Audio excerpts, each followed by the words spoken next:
Hoy es día 15 de marzo del 2025. El evangelio que corresponde el día de hoy es de Mateo 5, del 43 al 48. En aquel tiempo Jesús dijo a sus discípulos: han oído que se dijo amar a tu prójimo y odia a tu enemigo. Yo en cambio les digo, amen a sus enemigos, hagan el bien a los que los odian y rueguen por los que los persiguen y calumnian, para que sean hijos de su Padre Celestial, que hace salir su sol sobre los buenos y los malos, y manda su lluvia sobre los justos y los injustos. Porque si ustedes aman a los que los aman, ¿qué recompensa merecen? ¿No hacen eso mismo los publicanos? Y si saludan tan solo a sus hermanos, ¿qué hacen de extraordinario? ¿No hacen eso mismo los paganos? Sean pues perfectos, como su Padre Celestial es perfecto. Esa es palabra de Dios. Honor y gloria a ti, Señor Jesús. Bueno, pues la lectura del día de hoy nos está mencionando el comportamiento que debemos de tener y que no nos olvidemos del mandamiento que nos dejó nuestro Señor Jesucristo. Amar a Dios sobre todas las cosas y a tu prójimo como a ti mismo. Entonces, pues ese es el mensaje principal de la lectura. Pero vamos a internarnos en la lectura para ir paso por paso e ir entendiendo versículo por versículo. Dice, Jesús le dice a sus discípulos: han oído que se dijo amar a tu prójimo y odiar a tu enemigo. Yo en cambio les digo, amen a sus enemigos, hagan el bien a los que los odian y rueguen por los que los persiguen y calumnian. Bueno, voy a hacer una pausa ahí. Siempre se ha criticado mucho de que en el Antiguo Testamento Dios había dicho en uno de los mandamientos de la ley de Dios, de los mandamientos que bajó Moisés del monte Sinaí, del monte Orem, dijo, no matarás. Está muy claro, ¿eh? No matarás. Tú no tienes por qué matar a nadie. Y resulta después que dice la historia de los judíos, que Dios les dice que entren a tal lugar, a tal pueblo, el lugar de Canaán, y que maten a todos, principalmente los soldados, ¿no? Los que estaban poniendo resistencia y querían atacarlos a ellos, o ellos tenían que ir a apoderarse de esas tierras, y matar a todos los soldados. Era una guerra. Bueno, cuando se defienden entre naciones o entre pueblos, bueno, siempre va a haber muertes, ¿no? Pero no solo eso, sino que según la historia de los judíos dice que entren al pueblo, maten a todos los hombres, aunque no sean soldados, a todas las mujeres, ¿sí? Pero si hay mujeres vírgenes, que se queden con ellas. Y maten a todos los animales. Entonces, hay una gran contradicción en eso.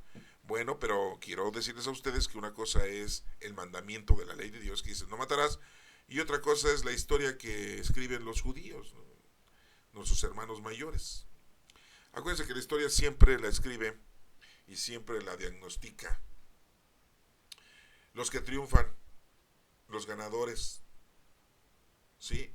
Entonces, bueno, pues aquí nos está mencionando una historia media rara y nefasta, ¿no? En una ocasión, les voy a repetir otro pasaje bíblico del Antiguo Testamento. Fíjense, lo que les menciono, antiguo. Nosotros ya vivimos en el Nuevo Testamento. El Nuevo Testamento comienza desde la venida de nuestro Señor Jesucristo. Y Él nos da a entender lo que no se entendió antes. Él nos dice y nos explica lo que antes nos explicó a todos los pueblos antes de la llegada de nuestro Señor Jesucristo. Hoy en día tenemos esos dos testamentos, uno como referencia y el otro como para que lo cumplamos, que es el Nuevo Testamento. Y bueno, les mencionaba la otra información que nos menciona el Antiguo Testamento, en el que los asirios querían destruir al pueblo de Jerusalén, a los judíos, a los israelitas de aquel entonces. Y pues veían que los asirios eran demasiados y eran muy poderosos. Bueno, pues Dios, se dice la historia de los judíos, que Dios mandó a un ángel y liquidó en la noche a 185,000, ¿sí?, asirios. Al otro día ya no pudieron atacar al pueblo hebreo, al pueblo judío. Un ángel acabó con 185,000. ¿Sí? Bueno, vemos esa otra acción. Si esto es así, por voluntad de nuestro Padre Dios, liquidar a esos personajes malévolos o esos personajes que trataban de exterminar al pueblo judío, al pueblo escogido por Dios. Bueno, pues eso lo hizo Dios. Acuérdense que Dios es el que tiene la decisión de nuestras vidas. Pero es distinto. Pero también es historia de los judíos. Entonces vemos esto muy importante, hermanos, porque siempre se critica mucho, ¿no? De cómo es posible que Dios dice no matarás y después les dice que maten. Sí, pues es la historia de ellos. Bueno, y así podemos hablar de muchos pasajes bíblicos en el Antiguo Testamento. Cuando ustedes van al notario, y les hago esta referencia, si ustedes llevan un testamento antiguo, el notario les va a decir ese no sirve. El que sirve es el último testamento de la herencia que la persona está heredando, ¿no? Entonces aquí el testamento que vale para nosotros es el de Cristo. El Nuevo Testamento es la nueva alianza, no la antigua. Ustedes me dirán, entonces no sirve el Antiguo Testamento. Acuérdense que lo tenemos como referencia de algo que no se cumplió, de algo que se nos dejó para que se cumpliera y de algo que se puede cumplir y que lo cumplió nuestro Señor Jesucristo. Porque viene nuestro Señor Jesucristo y Él sí le da plenitud a la palabra de Dios mencionada en el Antiguo Testamento. Recuerden que dijo nuestro Señor Jesucristo, amar a Dios sobre todas las cosas y a tu prójimo como a ti mismo. Ahí se encierra toda la ley de los profetas, todas las leyes de Dios y de los profetas. Mas no dijo, ahí se encierra toda la ley de los judíos, todas sus historias. No. Dice la ley de los profetas. Y como se los he dicho en otras lecturas anteriores al día de hoy, hemos visto que todas las profecías que decían los profetas menores y los profetas mayores se cumplieron. Yo les había dicho que el profeta Oseas había dicho que pues iba a oscurecer, ¿sí? Bastante tiempo. Y cuando muere nuestro Señor Jesucristo se oscureció 3 horas. No hay forma de explicar aún hoy en día cómo se sucedió eso de que 3 horas se oscureció. No fue un eclipse, no fue una tormenta de arena, ¿sí? Definitivamente no hay explicación. 3 horas se oscureció. Y eso lo había profetizado Oseas.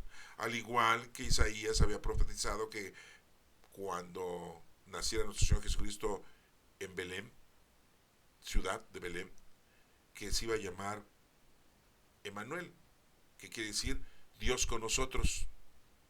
Jesucristo se llama Yeshua. Ya lo transformamos en nuestro idioma como el nombre de Jesús, pero Yeshua quiere decir Salvador, el que salva. ¿Sí? Ese es el significado. Y como les menciono, los 12 profetas menores que tenemos en el Antiguo Testamento y los 4 profetas mayores, pues se cumplieron todas las profecías. Yo no entiendo por qué, si los judíos estudian esto y lo saben, por qué no aceptaron a nuestro Señor Jesucristo o lo aceptan hoy en día. Pero bueno, ese es otro punto. Entonces aquí pues nos dice la lectura, han oído que se dijo amar a su prójimo y odia a tu enemigo. Yo en cambio les digo, amen a sus enemigos. Bueno, ¿cómo vamos a amar a nuestros enemigos si nos están haciendo daño? Claro, no vas a llegar y le vas a decir abrazos y no balazos, pues te va a matar, va a acabar contigo. Pero sí lo que puedes hacer es, si tienes la oportunidad de hacerle un bien a tu enemigo, hazlo. Y si no, pues pide por él, haz oración y pídele a Dios para que esa persona cambie su manera de ser, su comportamiento, sus equivocaciones, su pecado, su ausencia de Dios. Entonces, pues esa es la forma de cómo podemos representar que amamos al enemigo. Yo en cambio les digo, amen a sus enemigos, hagan el bien a los que los odian y rueguen por los que le persiguen. ¿Se dan cuenta? Hay que rogar por ellos, por los que persiguen y los calumnian. ¿Sí? Bueno, para que sean hijos de su Padre Celestial. De esa forma, verdaderamente entonces nos estamos comportando como hijos de Dios. ¿Sí? Acuérdense que ese es un ejemplo muy claro que nos puso nuestro Padre Dios, de que mandó a su Hijo para que lo entendiéramos. Es un mensaje simbólico, porque pues en realidad Jesucristo, y se los digo claramente, no es que sea el Hijo de Dios, es Dios mismo, que se rebajó a la condición humana para estar con nosotros y decirnos qué es lo que tenemos que hacer correctamente. Pero nos lo tuvo que decir de esa manera porque si no, no lo hubiéramos comprendido. Entonces muchas veces decimos, ay, si Dios tiene hijos, pues ¿cuántos tiene? Mandó a uno. ¿Con quién se casó? ¿Quién es su mujer? Sí, porque lo vemos de una manera humana. Y no, pues no. Lo quiso presentar nuestro Padre Dios así para que lo pudiéramos entender, porque recuerden que era una cosa importante en los judíos que el primer hijo de la familia, de la pareja, fuera hombre, y era el que iba a llevar la batuta después del papá. Entonces era muy importante el prójimo o el primogénito, ¿no? En este caso, era muy importante el primogénito. Por eso nos pone ese ejemplo, o puso ese ejemplo, ¿sí? Y hoy ya lo entendemos, ¿no? Pero hay gente que todavía cree, ¿no? Que dice, ay, cómo Dios mandó a su hijo para que lo mataran. Ay, qué padre manda a su hijo para que lo maten. No, es que no es su hijo. Es Dios mismo que se rebaja la condición de ser humano, ¿sí? Y está con nosotros. Pero cuando estuvo con nosotros, se comportó como debe comportarse un ser humano, ¿sí? No utilizó su fuerza divina, ¿sí? Acuérdense de que una ocasión a Pedro, cuando lo defendió, estaba en el huerto de los olivos y llegaron los soldados del Sanedrín a arrestarlo, guiados por Judas Iscariote. Pedro sacó su espada porque era pescador, era jefe de pescadores y de sus hijos. Sacó la espada para defender a nuestro Señor Jesucristo de la detención que iban a llevar a cabo los guardias del Sanedrín, y le corta la oreja a un soldado de un espadazo. Y Jesucristo le dice, Pedro, el que espada mata, espada muere. ¿Qué no sabes que puedo mandar a traer 12 legiones de ángeles para que me defiendan? Pues sí, porque es Dios. Nada más era que los ángeles estaban ahí pendientes, ¿eh? Nada más estaban esperando la orden. 12, una legión son 6,000. Una legión. De 12 son 72,000 ángeles. Un ángel mató 185,000 asirios. Nada más chequenle, multiplíquenle. 185,000, un ángel. Eran 12,000. No, pues acaban con la humanidad. Así de volada, ¿eh? Cuéntenle, ¿sí? Y vean cuántos seres humanos hay en este planeta. Bueno, se los digo esto porque también se lo dijo a Pilato. Mi reino no es de este mundo. Si este mundo fuera, mis súbditos ya hubieran venido a defenderme, pero no es de este mundo. ¿Sí? Sí, porque este no es el mundo de Dios. Dios creó este mundo. Dios es el Todopoderoso, no es un ser humano. Desafortunadamente nuestra iglesia institucional nos presenta a Dios Padre sentado como un viejito, al lado a Jesucristo, abrazando una cruz, y en medio de los dos una paloma, ¿no? Que es el símbolo del Espíritu Santo. Y le dicen que es la divina providencia. Sí, está muy pintoresco, está muy infantil, está muy enorme, ¿no? Pero nos lo presentan así pues para que lo podamos entender. Pero no hay necesidad. Cuando tú estudias la palabra de Dios no hay necesidad de de esas esculturas o esas representaciones. Bueno, seguimos con la lectura, ¿sí? Dijo aquí, entonces, en cambio, yo les digo, amen a sus enemigos, hagan el bien a los que los odian y rueguen por los que los persiguen y calumnian, para que sean hijos de su Padre celestial, que hace salir el sol sobre los buenos y los malos, y manda su lluvia sobre los justos e injustos. La naturaleza que Dios creó es para todos, buenos y malos. Aquí tú llegas y te debes de sacudir la maldad que puedas producir con tu mente, con tu razón, con tu sabiduría, con tu inteligencia humana. Te tienes que desprender de lo malo y vivir nada más conforme a las cosas que Dios te indica. Y ahorita tenemos, afortunadamente, el Nuevo Testamento. Tenemos 4 evangelios, que es lo que nos dejaron los grandes teólogos. Sí, ya no quisieron dejarnos más. Los Hechos de los Apóstoles, escrito por Lucas. Recuerden que Lucas escribió el Evangelio y los Hechos de los Apóstoles. Tenemos 13 cartas de Pablo, ese convertido, descendiente de fariseos, que tenían nacionalidad romana, que su nombre era Saulo, también era judío y había perseguido a los cristianos, y Jesucristo lo convierte.